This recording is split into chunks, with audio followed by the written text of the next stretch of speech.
Hey everybody, it's Chris here from the academyofworship.org YouTube channel and website. And today we're gathered together to talk about more church stuff and worship stuff and music stuff. And I'd like to chat today about something that I've been thinking about as I kind of take what we do here on this channel and kind of look at it from the outside, and that's kind of my qualifications, and talk about who is this guy, who is Chris, because I'm here spouting off in podcasts and doing tutorials and or reviews or teaching you about music and leading worship and all these things, and it's not necessary that I provide credentials necessarily, assuming that the information is decent, which hopefully it is. But I wanted to at least address it because it was something that I was thinking about. If I was watching me from the outside, I might have that question. So I figured we'd delve into that a little bit today. I realized that the last podcast was a little bit long, so I'm going to try to cut this one down just a little bit because I don't know where everyone's attention span is. I'm trying to keep these, like I had said in another podcast, between 30 and 45 minutes, and the last one came in on the long side. But anyway, all that said, let's ask that question. Who am I? What makes me qualified, or at least confident in what I'm teaching and or saying, that you could benefit from it and not feel like you're getting cheated or there's some guy who doesn't really know what he's talking about? And hey, at the end of this, you may think that I am not qualified. So if you think that at the end of this or at any time during consuming any of this content, that's your deal, and I'm sorry. But hopefully most people view what I and we are doing as something that's good and accurate, and anyway, blah, whatever, that stuff. So let's talk about me. So who am I? You guys already know me. My full name is Chris Davis. I live in Dixon, California. So if anyone is familiar with Northern California and doesn't know where Dixon is, you're not alone. There's a lot of people in California that have no idea where California is.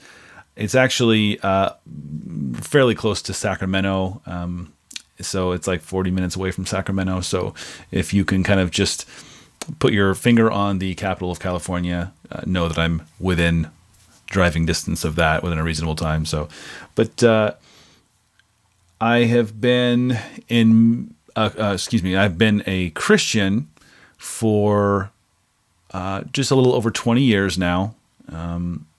Maybe sometime I'll talk about kind of my past and more than I will today. But know that some interesting points. I grew up Mormon. So I got saved, truly saved, when I was, 20 or so, maybe a little bit younger than that. I can't remember. It was 1920, somewhere in there. And it was an interesting progression, because if you know anything about the Mormon religion, it's a very works-based righteousness and a lot of things like that. So I had to come out of a lot of the kind of legalism type thinking. So of course, when I became a Christian and got saved, grace and that whole side of things was something that was it didn't come naturally, so I had to explore that. And of course, through reading the Word and hearing great sermons and preachers that knew the Word and did a lot of great exegesis on the Word, that grew in me. So I was very fortunate to be under a pastor or a few pastors that were fantastic in that way. But I'll go into the details of that at some other point. But just know that I grew up Mormon, came out of that, and has been saved and a Christian for a little over 20 years. Funnily enough, as I got saved, I'd actually been in, quote, air quotes, ministry before that. And so I actually got saved while already serving on a worship team. I've talked about this in how many couple of years ago it was. We did another podcast. I had mentioned in one of them that the worship leader music director of the church at the time, allowed me to serve as an unsaved, unchurched even person, and play guitar. And he was confident in the Lord and knew that I was going to get saved, and the Lord was going to get a hold of me and yank me out of my sin, and the whole thing. He was confident and knew that the Lord had a plan for me, and I of course took offense at that, and that's again another deeper story, or at least longer story. But he was right, and I did get saved. So I was serving in ministry. Probably not for the right reasons, obviously, up until I got saved and started realizing what it was we were doing as worship leaders or participants in leading worship, musical worship, as it were. But I served longer than I was saved, which is kind of weird. Most people can't say that. But ever since I got saved in that church, I actually, of course, served in music ministry and specifically took over leading musical worship relatively soon thereafter, because that worship leader who allowed me to serve unsaved and was, of course, proud to see me saved and get baptized and all the things that I am so proud to say I was able to do, he eventually stepped down for, his family moved and they needed a new worship leader, and I felt called to that. So we'll call it 20 years again. I've served in music ministry and leading worship at a church for every single Sunday, with very few exceptions, maybe a vacation here or a sick day here or there, but 20 years straight of leading worship. Recently, I and my family have started attending another church, and that's awesome. They're a great church here in town, and but I'm no longer in that role of leading worship or directing musical worship, and that's fine, because I think the Lord has me on a time of rest.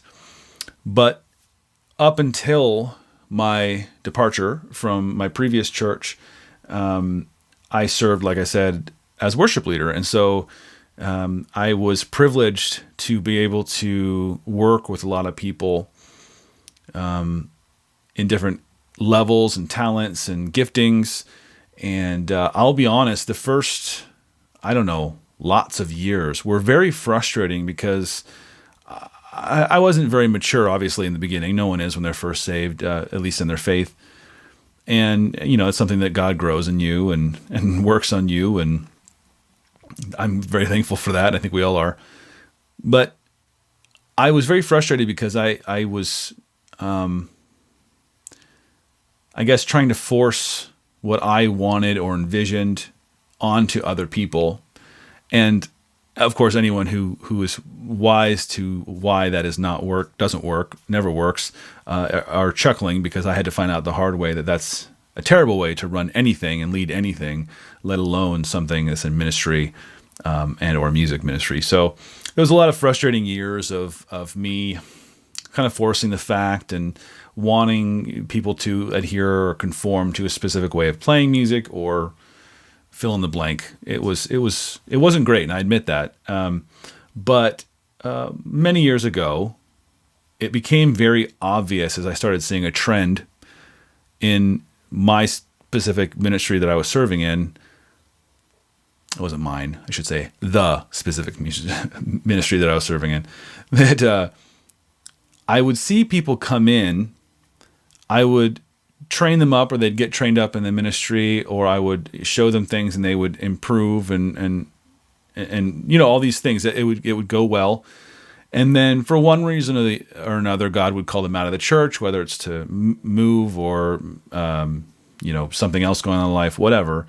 And almost always these folks would go serve at other churches and bring to bear the gifts that God had cultivated in our church. And as I started seeing this reoccurring year after, well, it wasn't year after year, but many times in a row over the years, I kind of started seeing, okay, God, I see what you're using me to do. And because I was frustrated, I mean, these people would become assets to the ministry, and I'd, count on them and their talents and things. And then they'd leave, and that was rough. Because, as I'm sure you can imagine, it was, like chopping off of part of your hand or something. It's something you use all the time, and it was a bummer to see them go. I was happy, of course, for their family and that God was going to use them somewhere else. But it took a good couple of years for me to see, or at least acknowledge, that this is a good thing, and that my specific role was to see people come in, and then to train them up, and then to expect them to be called out of the church and to serve somewhere else and use their talents that I had the opportunity to pour into and sharpen and whatever. To the point where I started telling people when they showed up, they would come to the church, maybe looking for a new church in town or something, and if they got plugged in and liked or were comfortable there, they'd approach me and say, "Hey, I wanted to serve on the music ministry." And one of the first things I would tell them is, "Hey, great, awesome, glad to have you. I'd love to work with you, and God bless you. But just know that if you start down this road, you're not going to stay. God's going to call you out." And it almost sounded like a threat when I would say it. I'd laugh, of course, and we'd chuckle, and they'd kind of look at me strange. And "Hey, you're gonna be leaving. God's going to call you out, because that's just what He does here." And every time that would happen. In fact, a good friend of mine who has since moved up north that was the first thing out of his mouth when he called me to tell me his family was leaving. I still get a laugh and chuckle about that today, that he called me up and it was silent for a second, and he said, "You were right." And I knew immediately what he was talking about. I knew it was he was leaving in some fashion, and he of course revealed to me that he was going to go serve in another place, and that he was moving and things.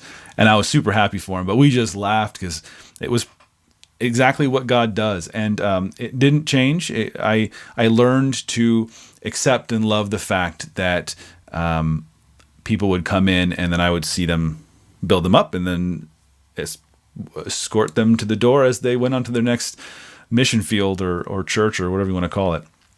So all that to say, I have a lot of experience building people up, knowing what that truly means, and knowing that someone's going to go serve somewhere else. So in the midst of all of this learning and building people up, and kind of God shaping who I was as a ministry leader, that's where he gave me the idea of kind of this Academy of Worship thing. And if you go back and look at my earliest, I think it's the earliest video, it's like electric guitar and worship, and it's this kind of grainy, in an office, half an hour or whatever video of me talking about just real super basics of things you can do on electric guitar. And it went fairly well. A lot of people watched it, and but that was just me trying to put my thoughts down on paper, and that's the beginning and the seed of how this whole channel of academyofworship.org and the YouTube channel got started, because I realized I have these things I can tell people, and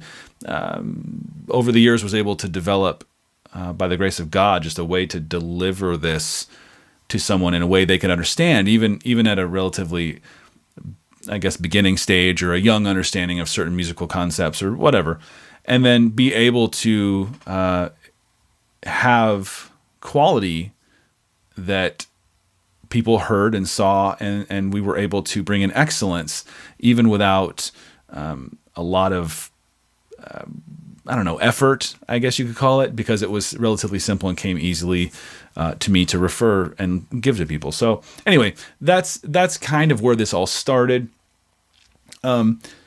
Personally, I mentioned before, I had a family, married to an amazing woman, and she makes me who I am outside of who the Lord has called me to be, and I'm so thankful for her. And honey, if you're listening to this, I love you.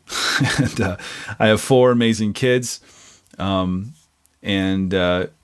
we like I said, live in Dixon, and it's awesome. And finding time to do all of this stuff, as well as other musical adventures. I have a secular band. It's made up of brothers in the Lord, but we go out and play rock and roll, and I have a lot of musical adventures and things that plug all into this and shape who I am as a musician and a teacher of music.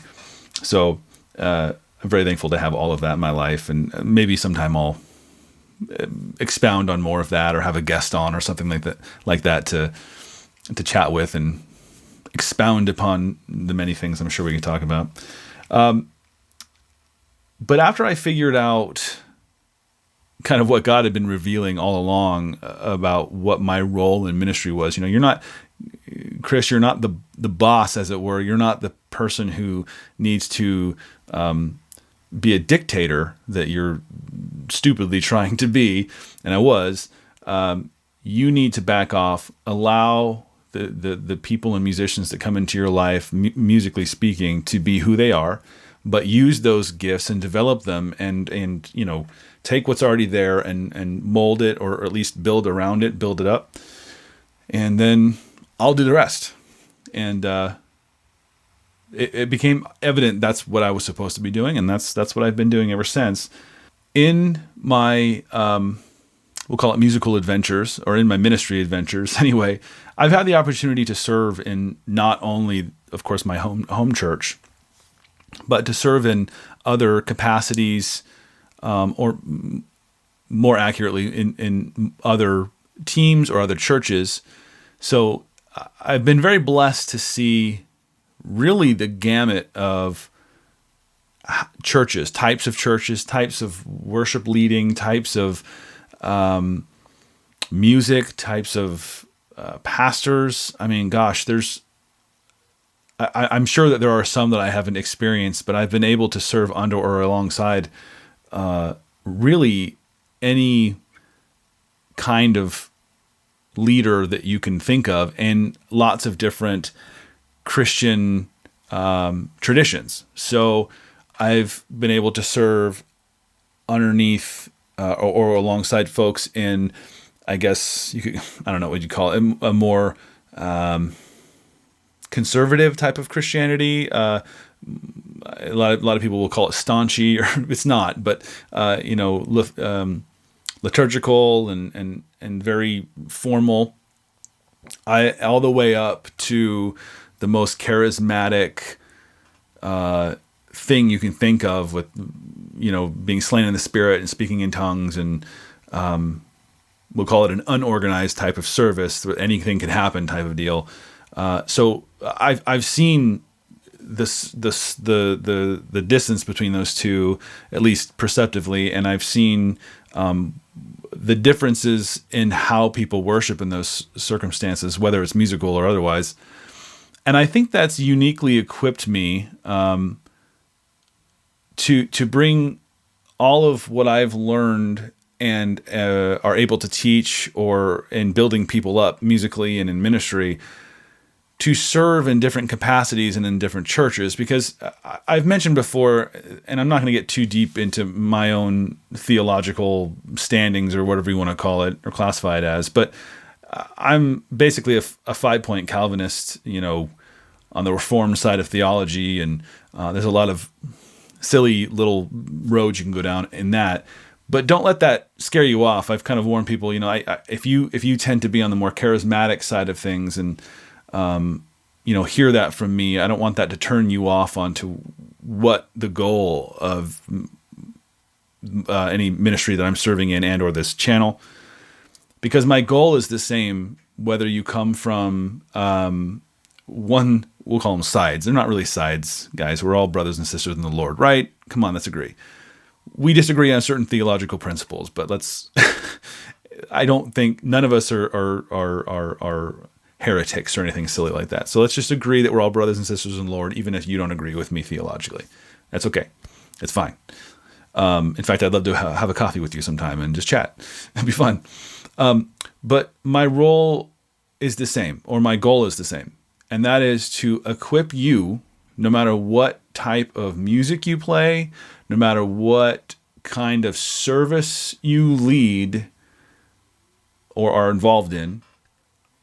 I want you to have the right tools that you can accomplish your goals. Now, I'm not saying that I have already provided all of those goals. In fact, I count on a lot of you to email me at academyofworship@gmail.com, or leave a comment on a video or whatever, and tell me things that are important to you, and that helps shape kind of the direction I go. Because sometimes I hear, one person say, I'm experiencing this at church or in ministry, and I go, oh, that's a tack I hadn't thought about taking, but that is important. Let's talk about that.